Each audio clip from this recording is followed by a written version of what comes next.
Is the Bush administration doing enough to try to solve the Middle East conflict?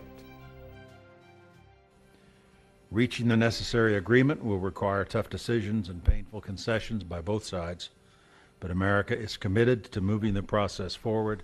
Vice President Dick Cheney in the Middle East over the weekend talking about the prospects for peace there. You'll remember that the administration sponsored a big summit on the Middle East in Annapolis, Maryland last fall. But when we compare data collected last February to this February, which asked the public, is George W. Bush doing enough to try to find a peaceful solution in the Middle East, we find very little change. We do know from our annual update on these attitudes, which we do every February, that Americans remain fairly strongly tilted towards sympathy for the Israeli side of the equation rather than the Palestinians.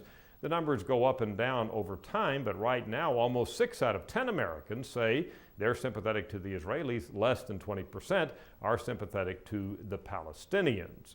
We ask, do you think there will come a time when Israel and the Arab nations will be able to settle their differences and live in peace? We asked this off and on over the years, but now just 39% of Americans say yes. In other words, a majority say no.